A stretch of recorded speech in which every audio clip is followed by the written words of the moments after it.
We would like to welcome you all to the 18th edition of the Annual Meeting webinar series. My name is Prashant Udarani, conference producer for AIM, and I'll be your MC for today. The Annual Meeting is the largest investment platform in the world, an initiative of the UAE Ministry of Economy. AIM has been promoting a healthier global economy by linking investment opportunities to fast-growing economies under 6 key pillars: foreign direct investment, foreign portfolio investment, small and medium enterprise, startups, and future cities, with a special event, One Belt, One Road. We would like to thank our multilateral partner, Islamic Cooperation for the Development of the Private Sector, for sponsoring today's webinar. Just a few housekeeping notes before we get started. If you experience any issue with your audio or video during the webinar, just refresh your browser and that should take care of everything. We would suggest using Chrome, Firefox, or Opera. If you have any questions during the webinar, please type them into the question box in the control panel on the right-hand side of your screen. If the question is addressed to a particular speaker, please do mention their name at the start of the question. If you like a specific question, vote for it under the questions tab so we can address it to our speakers. During the webinar, we will be running live polls located besides the question tab. We would request you to participate by casting your votes. In the discussion today, we will cover the topic, the future of FDI post-COVID, Greenfield and M&A. Our speakers will be discussing what is the impact of pandemic on Greenfield investments and M&A. What are the strategies that policymakers need to do to restore investor confidence? What are the roles of private sector and IPAs? I would now like to introduce the moderator for today's webinar, Mr. David East. David has been a custodian of AIM and from its very beginning. He is a highly accomplished, dynamic, and experienced cross-border investment professional with 18 years experience in the industry, working with large multinationals, leading consultants, multilateral organizations, government investment promotion agencies, and academic institutions globally. Currently, David is the Director of Product Strategy for the Tax Transfer Pricing, FDI, and Economic Verticals of Bureau van Dijk, a Mauritian analytical company. He'll be joined by a panel of experts. David, I would request you please take it from here. Thank you, Prashant. Good afternoon, everybody. Very exciting times, or very disturbing times. It depends if your glass is half full or half empty. First of all, what I'd like to do is quickly introduce you to the other panelists who have joined me for this discussion over the next hour. First of all, I'd like to introduce Mr. Martin Kaspar, who is a head of development for a German automotive supplier company. We got Mr. Shamsul from MIDA, the Malaysian Investment Development Agency in Malaysia. And we're joined as well by Mr. Najib Hashim from Deloitte Middle East, who's a principal partner for their financial advisory division. We also hope to be joined by Craig Birchall, who's the Vice President of Global Trade Affairs for Huawei Technologies. We're hoping he'll be joining us shortly. So, as we've heard from Prashant, really the objective of this webinar is to really understand a bit more about FDI, what's happening, what the future holds. Okay, we all know of the impact this pandemic's been having. I mean, I think it's really important just to set the scene here, right? This is not something that's happened in isolation. It's not like the financial crisis of 2009, where we were going from a period of mass growth to suddenly, everything falling apart. With this pandemic, over the last 5, 6, 7, 8, 9 years, we've been, had a number of issues that have been impacting investor confidence. Okay, so it's been creating uncertainty within boardrooms. So when we look at things like, for example, the 2 superpowers in the world waging a trade war with each other. We've had Brexit, we've had cybersecurity issues, we've had terrorism events, we've had geopolitical concerns. So it's not like we're going from a stage of mass growth all of a sudden to a situation where, we can't travel, there's restrictions around the way we do business by and large. So I think what I would like to do is just very quickly allow each of the speakers to quickly introduce themselves in a bit more detail and just give their very quick perspectives on what they're seeing right now. So Martin, let's perhaps start with you. Martin Kaspar, I work as head of corporate development for a German automotive company. And in terms of the perspective I've seen, or sort of the impact I've seen of COVID-19 on our business, or I think more generally, many industries, I think it is quite a dire one, quite a dire picture. If you think about the automotive industry, if you think about machine building, if you think about electronics industry, all manufacturing industries are sort of suffering the same phenomenon, while digitized industries have an entirely different mindset. I don't know. Should we get into the discussion of that, or do we want to have the first round of introductions? Perhaps just some initial comments, just your high-level perspectives on what you're seeing right now, and how, just to set the scene a little bit. If you think about those industries, the manufacturing industries with physical products, I think they all share certain characteristics. They're very global in their reach. They have long supply chains, and they're actually quite badly affected by that. And if you try to bring it down to a specific example, if you think about a car, for example, it consists of 30,000, 35,000 individual parts, tiny screws, O-rings, the big fender pieces. But if you're only missing one piece, you don't have a completed car. You still have a 99% finished car, but not something you can sell. And that effect, I think, happens to all or to many industries in the physical world, to iPhones, to kitchen stoves, to complex bits of machinery.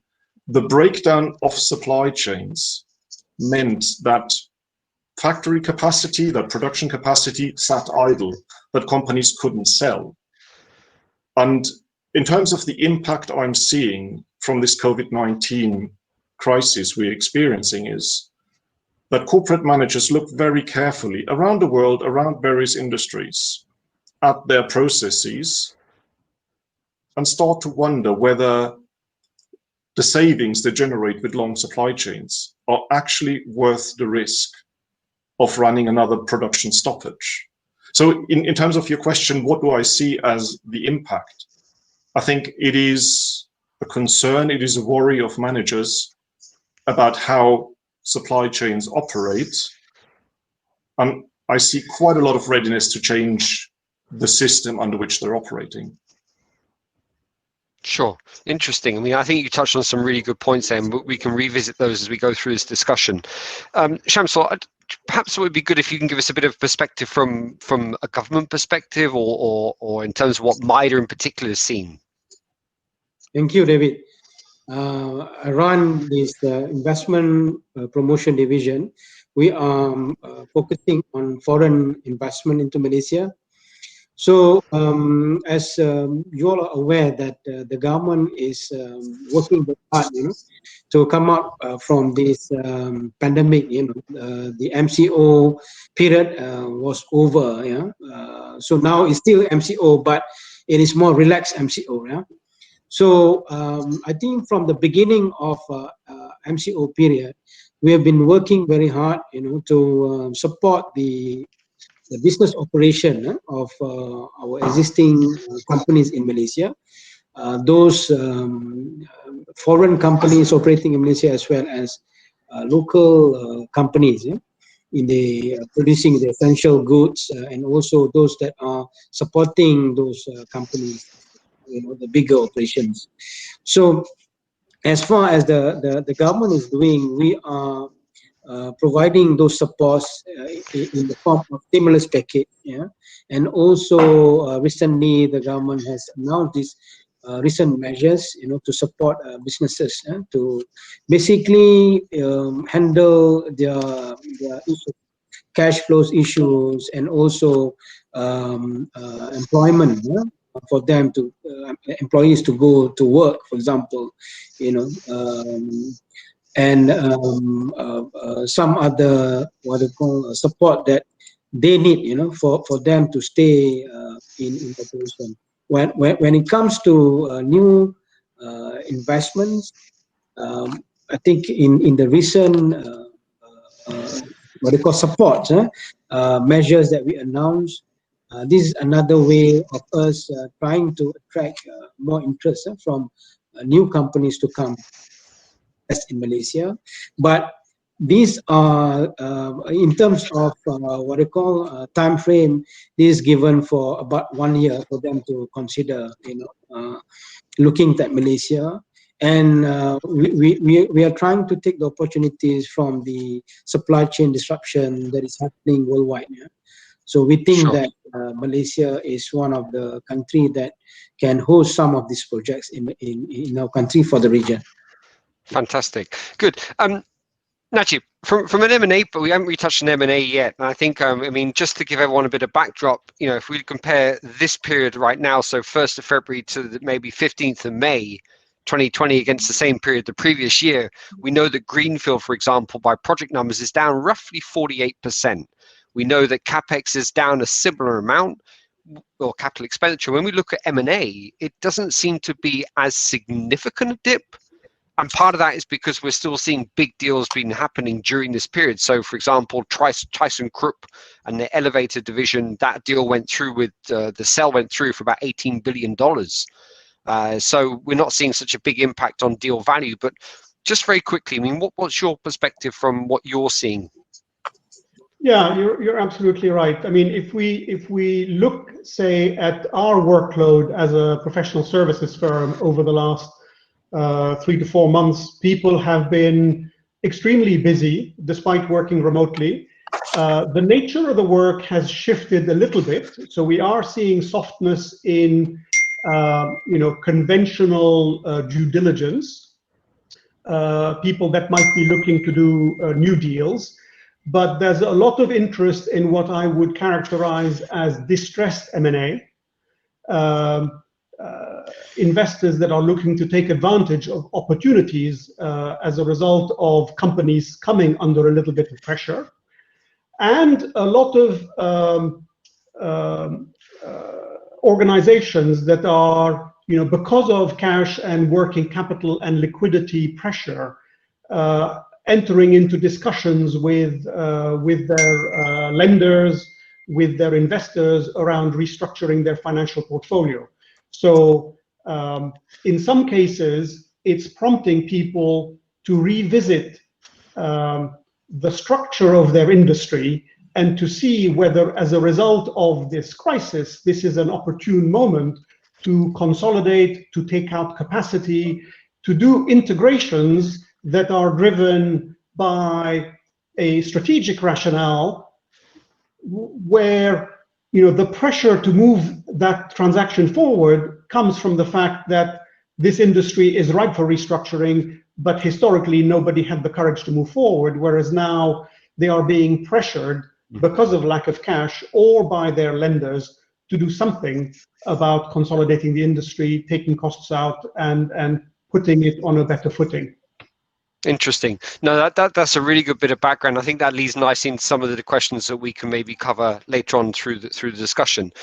Martin, let's just turn it back to you a second. I mean, obviously, you're painting quite a difficult picture from the automotive industry perspective. I mean, you're absolutely right about supply chains, right? We heard about a major OEM manufacturer had to shut down their plant in, I think it was in Croatia, because they were sourcing most of their parts from China, and when the disruption came, they simply couldn't put together a complete product, so they shut down the actual assembly lines.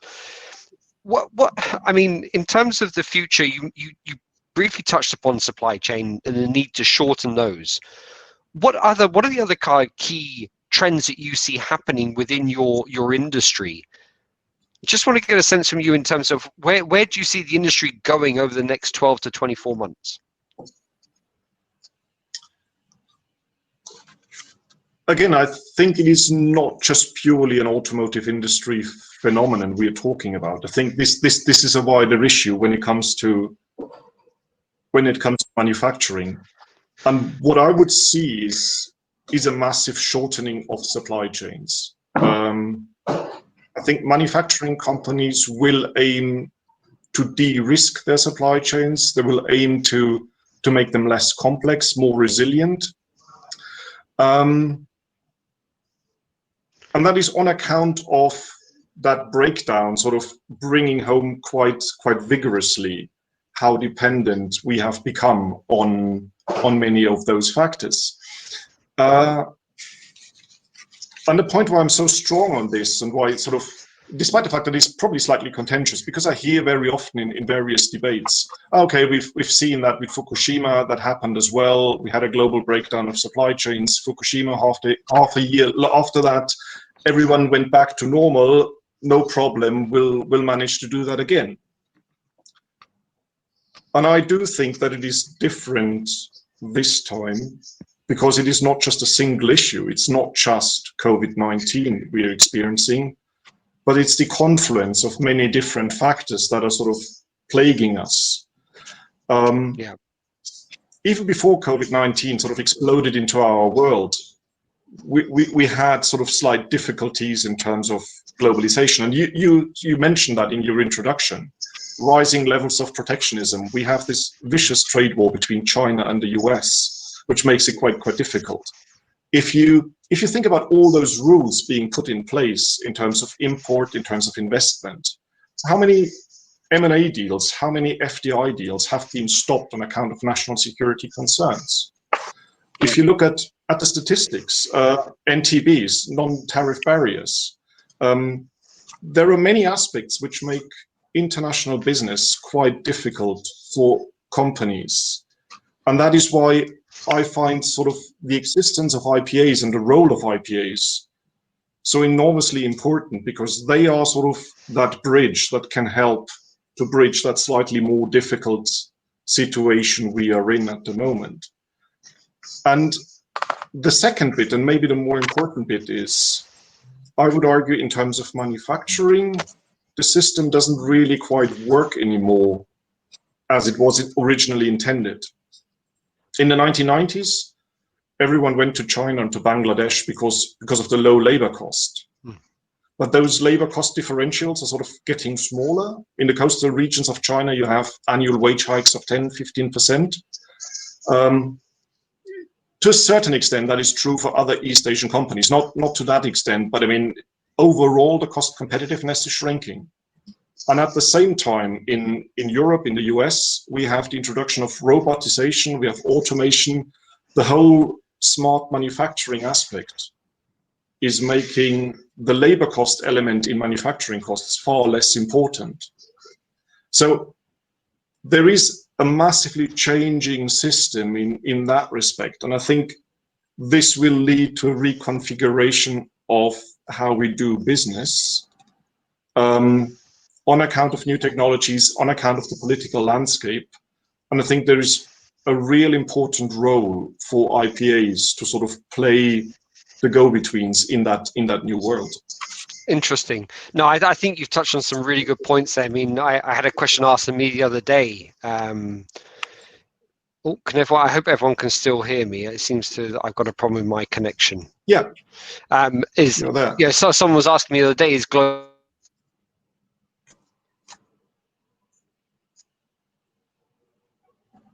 I think, yeah.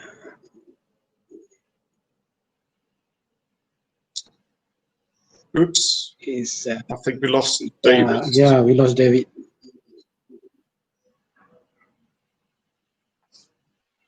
I'm so sorry. I think David just lost his connection. I'll just try to invite him back up on stage.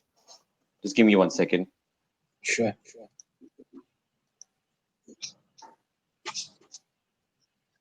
Yeah.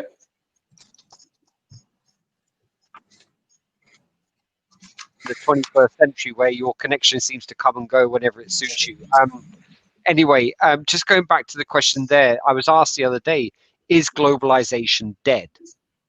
Now, I don't believe it is. I think the way we look at it, the way we measure it, will need to change. Okay, and I think, Martin, your point there about manufacturing, labor costs, and so on, is this still a question? Do we expect to see nearshoring? I mean, we talk about screening, we're talking about protectionist measures as well. So I think there's a lot of different concerns right now, particularly in boardrooms such as industries like yours. I'm not saying just automotive. You're absolutely right. You touched on a variety of different industries. I was hopeful to have some feedback here from Craig, who I'm not sure whether he's on the line or not. Craig is Senior Vice President, Global Trade Affairs at Huawei, to give us a spin in terms of how, the embracing automation, embracing Industry 4.0, how that can maybe help us in terms of understanding what the future may hold. I'm just going to pause on that point there, though. I'm not sure if our colleague from Malaysia is still on the line. Yeah. Shamsul, yeah, good. Yeah. Okay.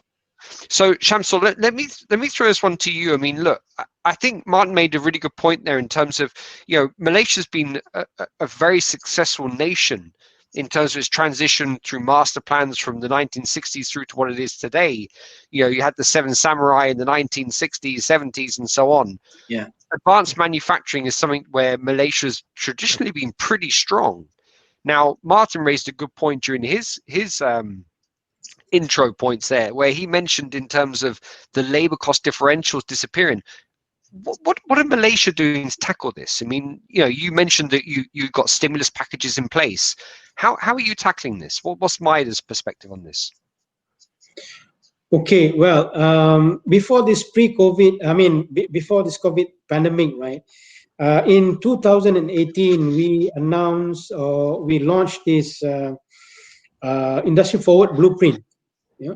The whole idea is to go to the next level in terms of the utilization of advanced technologies in the manufacturing sector, right?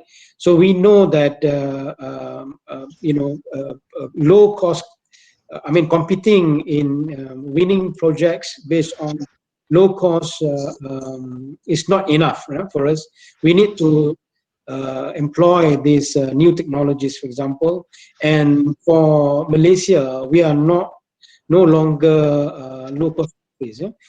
If you looked at ASEAN, we're just second after Singapore in terms of what they call cost of labor, for example. So that's why this policy of advancing into new technologies, emerging technologies is very, very important for us. And we have just launched this, what we term it as lighthouse project, taking into following this WEF and McKinsey term of lighthouse project. So we want to have our own lighthouse factories in Malaysia, so that it can be an example, of examples to other companies to follow, right?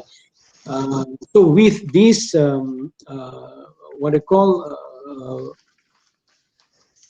following these lighthouse, projects that I mentioned earlier, it will give more what I call good stories for companies to come and look at Malaysia, not just on cost, but we looked at the whole ecosystem in our offerings, right? Be it for the industry or the whole investment ecosystem. So that is more important, I think, rather than just looked at, whether you can save a bit here and there because of the country is offering lower, salary to their employees, right? So globalization is just evolving simply, and this is just fast tracking that change. Yes. Okay. I mean, we at Malaysia is one of the trading nation, right? We have to depend on this world market, right? So that's why we have these FTAs with many countries in the world. So to us, globalization is very, very important. And what we are doing now is to upgrade our capabilities, to be the location for what we call advanced craftsman projects, manufacturing projects to be located in Malaysia. Good. I mean, the FTA thing, actually, Martin, I'm just going to come back to you on this one here. In terms of as we emerge and you talk about reconfiguring, realign supply chains, do markets that have access to these, or let's talk about big trade agreements with big trading units, like for example the EU or the Americas and so on, do certain countries become more appealing as to a manufacturing company based on their connectivity to those markets? I'm sort of glad you asked that question, in as much as because I was thinking about what you said earlier. Do I believe that globalization is over? No, I don't think so. And also to what the colleague from IDA said, I think globalization is evolving in different ways. In the early phase, it was for efficiency seeking. It was for low labor cost. I think if we are having FDI now, we are having it for market reasons, because markets are attractive. People will still invest in China. People will still invest in India or in East Asia because there is access to ASEAN, much as there is access to the European Union in Europe. I think the driving force will far more be have smart manufacturing, have automated manufacturing very close to where you want to sell. Yeah. So the driver is more the attractiveness of the market as opposed to low labor cost. I totally agree with that. This is not a factor anymore. So the two drivers in my mind will be the market attractiveness and strategic asset seeking. So if you have skills, if you have startups, if you have people with know-how, that you take on the M&A role and said, okay, we're not developing that ourselves. We're buying ourselves into certain markets or into certain technologies. And that is why I think the role of IPAs is also going to shift gradually. Very, very, very good points there. Craig, can you, sorry, Najib, I'm going to come back to you in a second, just while we've got Craig on the line. Craig, can you hear us okay? I can hear you very clearly. I'm sorry I was delayed, but we have some urgent other issues here at the moment. So Sure. I'm glad to be with you, and I hope this will continue. No, fine, fantastic. Well, just very quickly, while we have you on the line here, and Najib, excuse me, I will come back to you with some questions regarding the M&A landscape. But Craig, we're hearing from Martin. Martin's obviously giving us the picture from a more industrialized company perspective and some of the challenges they're having as a result of this pandemic. Now, obviously, I would imagine from a tech company perspective, we may have a slightly different scenario evolving. Can you briefly just touch upon some of your observations in terms of what you've seen happen as a result of this pandemic, and then what you see, how you see you as a tech company emerging from this, and what you see the future becoming? Yeah, sure. I think I won't focus on the pandemic and the impact of that. I think already 3 months ago or 2 months ago, we were already starting to think about what's the next thing that comes after this. Whilst the health crisis and the emergency spending was being done, we're already thinking about like what comes next. We need to power an economic recovery, and it's very clear from all the conversations we've had that digitalization will power the recovery for a simple fact, and that is it enables all sectors within an economy to connect to global trade, digital trade, e-commerce. And that's that connectivity that everybody is asking for, and all our customers. And we work with 1,500 telecoms companies around the world, and all of them are seeing digitalization as the key to the future, precisely because it enables all sections of the economy. The part I heard, I heard someone mention protectionism. I think, yeah, we live in a situation which is unusual, but, we've had plenty of pandemics in the past, and we've had economic depression in the past. We've had all of these things in the past. Future, this year is going to be marked by COVID and recession, but it'll be remembered in history for how we all work together on new ways of working in order to recover from it and also build a common digital future. I think there is a lot of actions that can be taken, but I think there are also concrete absences of action that are required. I think damage to global value chains, unilateral action, extraterritorial application of laws, these are not helpful at this stage when the world needs to recover from the pandemic. I think globalization, there are many people criticizing that many people are missing the point. Globalization is an answer to the economic recovery, and the problem with, let's say, the problem associated is the inequality is the real killer. It's the real problem. Globalization has, for the last 7 decades, improved everybody's living standards overall on the planet, and poverty is down, but the unequal distribution is the real core problem, and unilateral action is not going to fix it. I think from a technology perspective, global value chains have migrated to Southeast Asia in recent years, since about the 80s. I witnessed that when I was 20 years at the head of Philips Electronics, and the global value chains associated with manufacturing have shifted to Southeast Asia, and it's an ecosystem. So it's not just one company, it's an ecosystem which has migrated to Southeast Asia. So when you talk about wage costs having a factor, yes, they do in other sectors. If we take textiles and apparel as an example, you'll find that there's a narrowing of the wage differential, making China perhaps a little bit less attractive. But what we're noticing is that in the technology sector, there is no great, there's no exodus from China. In fact, if you look at the American Chamber of Commerce and the European Chamber of Commerce, all their members are saying, we will invest in China, we will continue. And they tell me that the fundamentals haven't changed to continue using China. What I think we will probably see is China +1. So there will be some diversification. But when technology is concerned, I don't see it shifting out of Southeast Asia. Maybe that was a quick first comment, but it was maybe too long. I hope that answered. I hope that answered the points. But I'm happy to pick up on any of those later. No, I think you hit the nail on the head, actually, with a lot of the comments you were making there in terms of digitalization. Again, I'm going to touch upon this with all the panelists very shortly. And I'm pleased to hear that you are a supporter of globalization, because I, like you, believe in it. I think it's a great thing. I think it's something that we need to encourage. We just need to redefine some of the rules around it. Najib, if I may, let's just turn this a little bit. We've heard very much from a Greenfield FDI perspective. Let's give this a bit of an M&A spin, right? So we're hearing more and more in the press today about protectionist measures and so on. We're hearing about increased screening. Now, in your experience of dealing with M&As and advising companies on their M&As, what impact do you think increased FDI screening will have on cross-border M&As? And how do you think this will impact the way companies perform their selection to identify optimal targets? I mean, leaving aside, national policies, national security, and just focusing on, a corporate looking to acquire or to invest in another corporate or in a market, with the help of an agency guiding it through the process. I think the only thing that's changed is maybe there's a bit more scrutiny on resilience, and resilience can be different for different companies, whether it's supply chain resilience, whether it's customer resilience, whether it's financial resilience.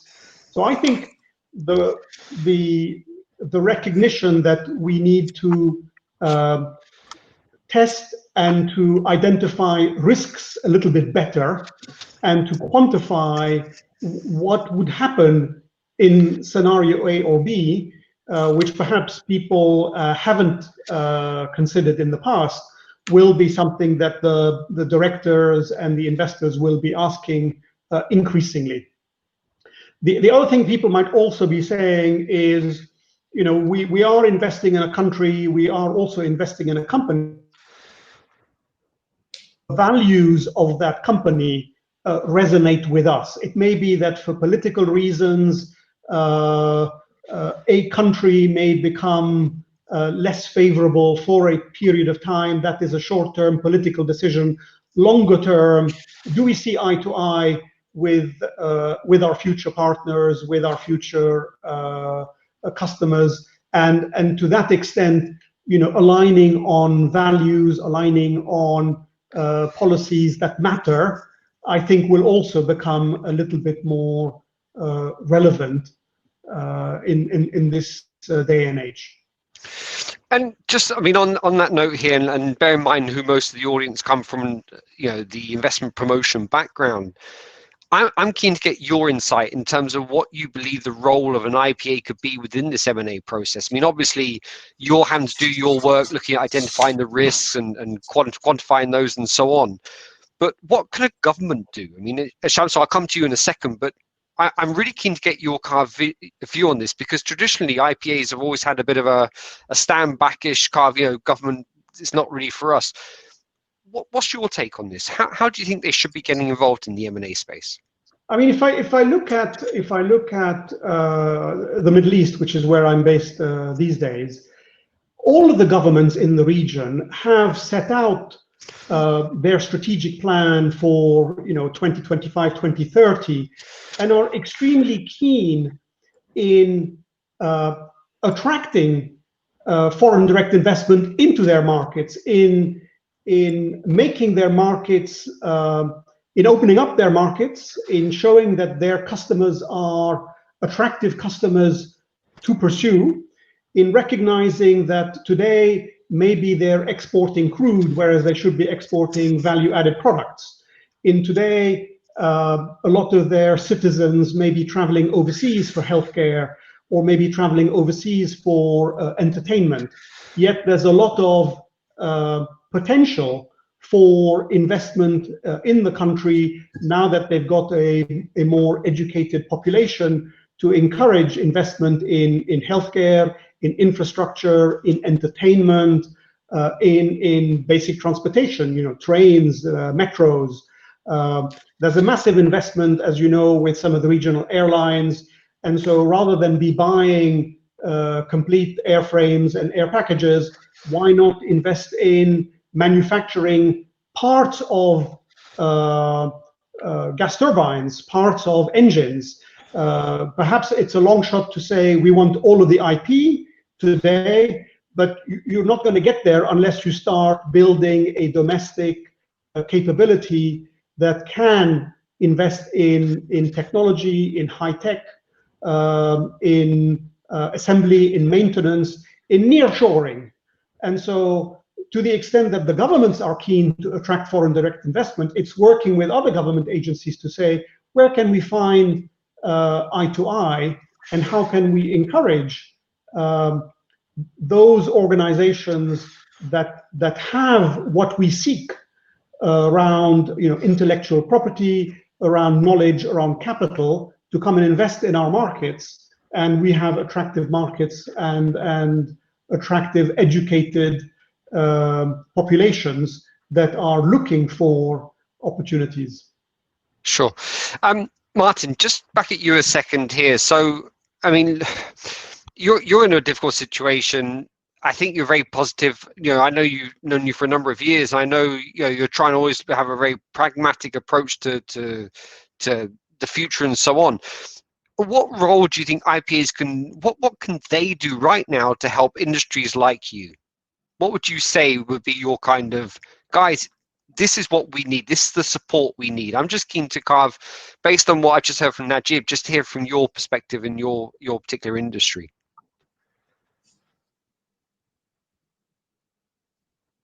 You're on mute at the moment, Martin.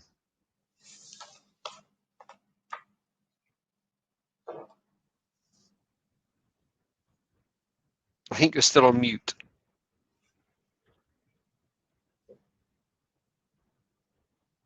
Yeah, it's mute.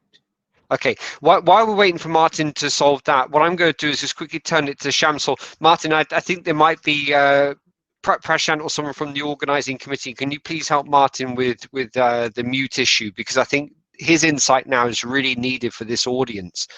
Shamsul, I mean, we just heard Najib make a very good point there in terms of from an M&A perspective and the role government could potentially have. I know that we had a very briefly touched on this when we were just getting together as a group before this started. M&A, IPA, how do we put this together? I mean, you mentioned there might be more focus on domestic companies. And again, Najib, that card talks to some of your point there. Can you just elaborate a bit further in terms of MIDA's perspective on M&A? Right. Just to let you know that in 2018, right, we have started this small unit in MIDA to look after this, helping our Malaysian companies to look for funding, and as well as technology, because our economy, 90% of the companies are SMEs in nature. So, and these are the companies that need support from the government, right, the most. So one of the challenges by these companies are funding, and the second thing is technology. So some of these companies in Malaysia, I mean in other countries as well, they've got a tremendous what they call potential in terms of technology. They've created good products, based on technology and so on. But the issue is basically how do they capture a bigger market, for example. So that's where we think that the support from the government, to what we call arrange for them to meet with potential buyers, for example, or potential partners who can fund these projects, or who can actually show them the way. How do they increase in terms of their capabilities, in terms of technology and so on. So that is where we are coming from when we talk about this unit, what we term it as investment coordination platform. So the objective, as I mentioned earlier, is to encourage more domestic investments. And what we are doing basically, we are working closely with the equity and corporate advisory firms, as well as local regulators and technology providers in assisting companies to conduct business-to-business matching. There are our services, capital raising exercise through debt and equity, where we work with private equity and the venture capitals companies, M&A, divestment and initial public listing, or IPO. So we work with the local boss in Malaysia to conduct a program for us to create awareness among the local companies. Excellent. No, I think that's very encouraging. And again, I'm going to come back to that question in a minute because I want to give it a digital spin to it. Martin, the question I was asking you, I'm glad to see you're off mute now. What guidance or what advice can you give this audience here in terms of how can they support you? What's the role of the IPA in supporting you now? I mean, obviously, you're talking about shortening your supply chains. What do they need to be doing? I think you had a wonderful statement at the beginning that crises are always a point to learn. And I think if you take sort of immediate measures from the crisis, I think we can extrapolate them into the future as well. A very concrete example would be IPAs in a difficult position in a way, because they're role takers. They have to live under the guidance governments and ministries are giving them. They can't do much about them. And sort of this is very clear now in this crisis. So they're rule takers, not rule makers, which makes it incredibly important that they're good at policy advocacy. They need to transport messages. They are the ones who speak to the corporates. They are the ones who hear exactly what the corporate likes about the country, and even more importantly, what they don't like about the country. And I think the really important bit here is that ministries and governments need to hear what doesn't work. IPAs need to bring bad messages into ministries, because then governments and countries can sort of improve, they can adjust the rules. It's not that important if the times are good. I mean, if you have 100 investors queuing in front of your door to invest in your country, governments can do whatever they want. I mean, they can introduce local content requirements, they can try to take a bigger share of the cake. And quite frankly, quite often governments did that. When there is nobody there, I think it gets far more important to really listen to the gripes of investors and to sort of look after them and to really understand what drives them. And if you sort of get a little bit more of that culture into IPAs, I think IPAs and in the follow-on nations can learn an enormous amount and sort of make the product of the nation a far more attractive one. And maybe a second point is, I think aftercare is incredibly important, but a totally undervalued function in most IPAs. I mean, literally every IPA I spoke to said, yeah, we have an aftercare department. The reality very often is it's, I don't know, a part-time secretary who sort of rings a few investors every now and then when she gets around to doing it. Yeah. That won't do anymore. This is not sufficient. And if you think about the current crisis, at the moment, the majority of FDI in countries will come from existing investors. There are very few new ones coming. Funnily enough, that is true all of the time. There is research that says 70% of FDI flows is basically coming from existing investors. So we should focus a great deal on, I don't know, the ecosystem that is already in the country and expand that ecosystem, understand how those corporates tick. And that sort of brings me to the third point. IPAs need to learn to speak the language of business people. And with that, I don't mean German or English or French. I mean, they need to understand what drives business people. And that might potentially mean you have a few less civil servants in there and a few more business people, because they really get what drives managers up the wall. They really get what keeps them up at night. And a really good IPA is an IPA where the corporate rings the IPA because there's so much value add in what the IPA is delivering, rather than the IPA having to ring them up, oh, do you have an investment project for me? And I think we need to take that shift, that attitude shift, and that mindset shift to really deliver genuine value. Fantastic, Martin. I think you raised some really good points there. Policy advocacy, aftercare, IPAs need to speak the language of business people.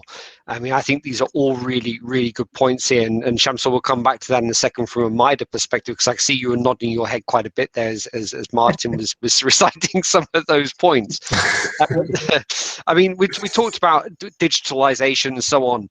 I just really quickly want to go back to the M&A side, and then I'm going to come back to this part here. But in terms of digitalization, virtual rooms and so on, I mean, again, Shamsul, you were mentioning in terms of this investment coordination platform and how you're bringing, VC, IPOs, or everyone together. Is this being done remotely, or can this be done remotely through digitalization? Yeah, that is something that we are working on right now. For the last 2 years, 2018 and 2019, these are done physically, right? Yeah. So process are manual. We meet up with our local companies and trying to understand their project interest. What are those funding that they need, and so on and so forth, right? And then we try to market this interest, to the other side of the equation. Then if they are seeing the value of it, then we also match the business meetings between them. Yeah, and we've got some success stories already. Yeah, some of them are investing few $100 million in that small company. So that is encouraging for us, to keep going with this initiative. Fantastic. And Najib, from your side, in terms of the M&A, Craig, you'll love this point. We're talking about digitalization right now, so I think this is something that's core to your heart. But in terms of embracing it within the way that M&A cross-border transactions are being done, how much of the work now do you believe can be done through digitalization? And then the second question to that would be, okay, with the government, is it just simply a case, or the IPA, is it something that Shamsul said there in terms of coordinating discussions? Is that really what their role could be? Yeah, I mean, in terms of electronic, maybe it's been 10 years since I physically stepped into a data room. Practically all deals today, as part of a managed process, use virtual data rooms. And if there is information to be exchanged between different parties, it's exchanged by email. So information flow and information storage and information analysis, it's all digital already. The only thing that's happened as a result of the social distancing is making physical meetings and site visits more difficult. But in many ways, I've done a couple of due diligence engagements since COVID.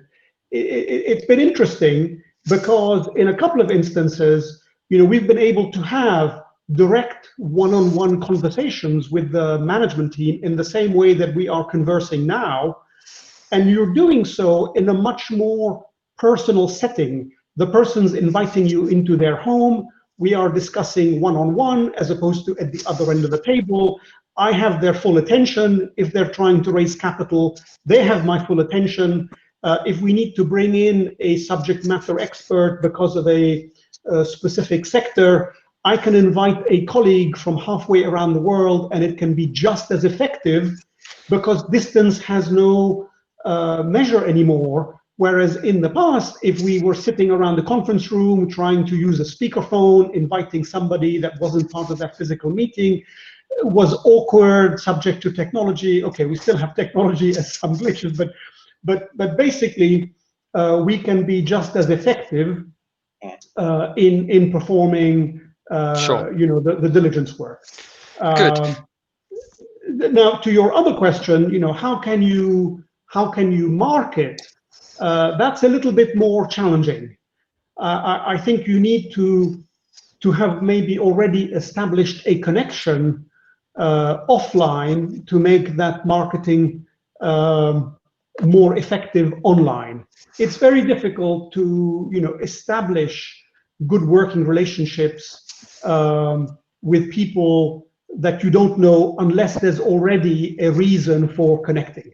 If there's a deal on the table, we can agree to have a call and we can agree to talk around it. But if I'm trying to sell you a deal, it's much harder if you don't know me and I'm just cold calling electronically. So for me, the concept of continuous care rather than aftercare is an important one. I'm not only calling you when I have a deal. I'm discussing things with you. I'm exchanging ideas. I'm listening. I'm exchanging when there is a deal, when there isn't a deal, and maybe when there's a deal, maybe that's not for you, but you can refer me. So it's making those connections dynamic and valuable for that ecosystem. So to the extent that one government is looking to attract another government, who's your counterpart? How can you get a chamber of commerce talking to an investment agency, talking to a ministry of economy that's looking to encourage foreign direct investment into one or other sectors? It's making those things work when times are good, so that when times are bad, they can continue to be effective. Fantastic. Just very quick, because I'm conscious of time right now, and Craig, I know you've had some, you've been coming in now. Just on this one here, we're just literally getting to the stage of the discussion where it's really about asking you, your perspective from a corporate perspective. We've heard Najib from the professional services perspective.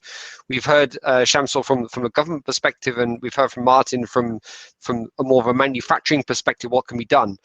What do you believe IPAs should be doing right now to encourage your growth and to support you in terms of what their role is in terms of ensuring that you continue investing in different markets around the world?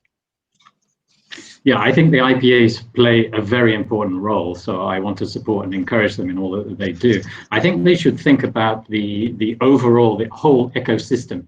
It's not just about one company, that if Huawei invests, and we're a big investor into the United Arab Emirates, for example, there's 3,000 jobs come out of that. In the ecosystem around it, we have 1,000 direct jobs. But we work with 200 local partners there.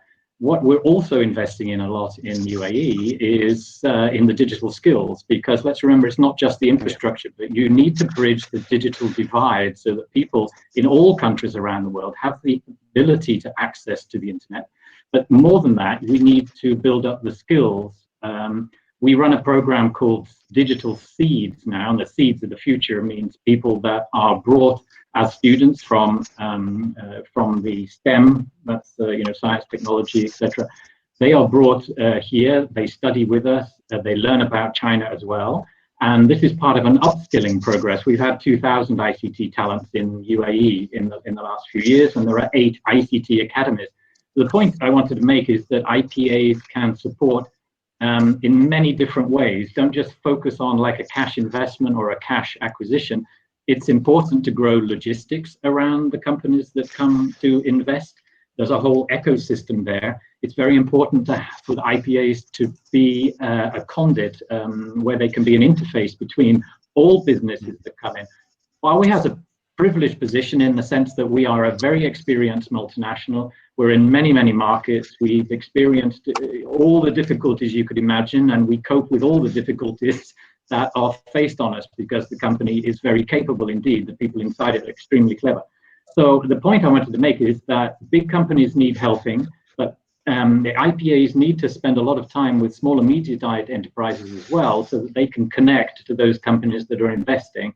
So first point is investment is not just about R&D facility or factories. It's about the building into the infrastructure and upskilling the population so that digital skills can be connected.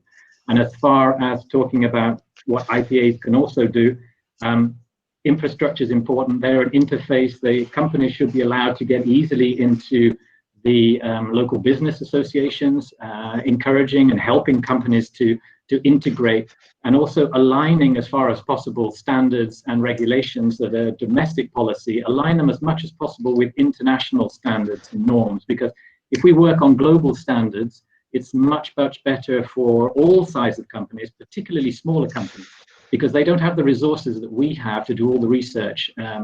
It's very important that the alignment takes place between domestic policies, and the objective of the IPAs in this respect, I think, should be to encourage domestic and foreign companies to connect as many times as possible to global value chains. And using digital is a great way of boosting that. One last point about certainty. The one thing that businesses hate is uncertainty. So I think it's important IPAs can work with the governments to encourage that the policy environment is always clear and specific, particularly when it comes to tax and VAT issues. There are countries having difficulties with well, not difficult, but they're not implementing yet their VAT schemes with enough accuracy for local companies. And that sort of indecision will make businesses hesitate to invest because they will work on their numbers. So I think there's digitalization can offer a great many things. It can make the IPA's budgets go further. And digitalization enables like a one-stop shop where companies, especially small and medium-sized, can find all the information they need about setting up. And don't forget, IPAs are not only about attracting investment. IPAs must also work to maintain the investment and encourage further investment. And that's where they need to stay close with current investors. Last point on that interface, I'm trying to give you the story that it's a two-way street. Huawei has a lot of experience, as I said, all over the world in investment. And I think Huawei has a lot of experience in digitalization and helping many other governments go for digitalization in the economies. And, you know, that's a lot of experience that our people want to share. So we're a resource as well, if I can put it that way, for IPAs. Fantastic. Look, I think this has been a fascinating discussion, and one that we could probably carry on discussing for another 3-4 hours. Unfortunately, we're very limited on time, so I'm just going to quickly summarize, and then I'm going to probably take one question from the audience, and unfortunately, after that, any other questions we'll respond to. Sorry, Craig, very quickly. Yeah, very, very quickly, as you didn't hear enough of me, can I show you this? Absolutely. So this I think you're showing. Yeah. It's actually our collected thoughts. It has 3 parts. One, it's about how to improve investment conditions in countries and around the world. So it's a lot of suggestions on what you can do to streamline. So I think IPAs would find it interesting.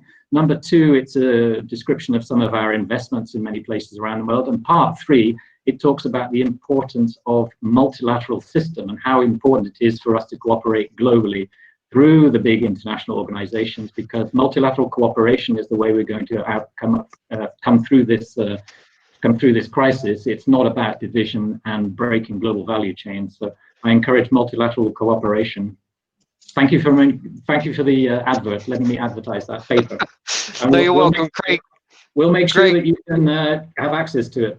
Thank you. There we go. So Craig, Martin, Najib, Shamsul, thank you very much for your time just now. I think it's been a fascinating discussion. Just to quickly summarize, and if I may, Martin, I think the points you were making were absolutely true to what, in fact, I think Craig's just validated everything you said. Policy advocacy needs to be a critical role of the IPA right now. Aftercare, again, I know many on the phone right now are probably struggling with this issue and wrestling with it. Traditionally, it has been just the secretary on the phone or a couple of people on the phone just saying, hey, how are things? This needs to be core to what you do. IPAs need to speak the language of business people. This is critical. So training, upskilling, digitalization, invest in the ICT economies, make sure that you've got the right infrastructure in place. These are all critical, and it talks to the M&A side of things as well. So lots to discuss. Thank you so much to everyone. I'm just going to take one quick question from the floor, and then I'm going to unfortunately close this discussion, but obviously any questions we'll be happy to answer offline. So the one quick question I want to ask here has come through from Ahmad. How would the investments will be reshaped after COVID, and what would be the hottest industries to invest in? Would digitalization transformation will accelerate as well? So I'm going to open that up. Craig, I think you put your hand up first. Over to you very quickly. I think the firstly, digitalization will benefit all sectors, so all can cumulatively improve growth in economic recovery. I think the hot sectors would be, healthcare is pretty obvious because there's so much can be done there in the healthcare sector, both in terms of detection, treatment, and the social distancing, e-learning, e-working, remote access, so virtual tours of sites for M&A. There is so much that can be done online now, so that will be important. I would also say transportation is important because people, we need to tackle climate crisis and cut CO2. It's only by global cooperation and digitalization that we're going to get there, and a lot of opportunities with 5G as well for greening the economy. Nice, another little plug there, Craig. Good, excellent. Any other comments from anyone else in terms of in response to that question? Martin, Najib, Shamsul? No? Maybe a quick one. I don't think that COVID-19 will change a lot of things. It's sort of just a break in a development. I do think that there is a lot of developments going towards digitalization, that this is super important. But we shouldn't make that sort of the golden calf to dance around. We need to have physical infrastructure, and transport also means carriages that drive you from A to B. So I don't think it is an either or. It is a marrying of both. So while we all like to talk about digitalization, I would urge IPAs not to forget the rest of the economy because it's just a hot topic at the moment. A good point, well made, Martin. I think that's a very good one to end on. Thank you, everybody. An hour's up. Thank you, everyone, for taking the time out of your busy schedules to be part of this discussion. Thank you to the attendees as well for your time, and to the organisers for putting this together. Prashant, over to you. Thank you, David. Thank you so much for organizing this interesting panel. It was good to hear all the speakers speaking. Craig, actually, we have quite a few delegates asking how can they get the paper. So can you just mention that quickly, and how can they access that paper? Can I send you a link, and can you share that with the participants? Sure. Okay. I'll do that after. Perfect. Thank you to all of our panel of experts for joining us today and for taking your time out from your schedule and sharing their thoughts and perspectives with us. I would also like to thank our multilateral partner, Islamic Cooperation for the Development of the Private Sector, for sponsoring today's webinar. I would also like to thank the audience for joining us and for sharing their questions. The link to today's webinar video will be sent to you via email. We are conducting a short survey to get your feedback on today's webinar. The link of the survey will be shared to you via the chat and via email. To register for our next webinar, scheduled on the 18th of June 2020, please visit our website, www.aimcongress.com/webinar. Also follow us on our social media channels to keep yourself updated. Thank you all once again. Thank you to all of our speakers for joining us and for sharing your thoughts. Thank you. Stay safe, everyone. Thank you. Bye-bye. Thank you. Bye, everyone. Bye. Bye-bye.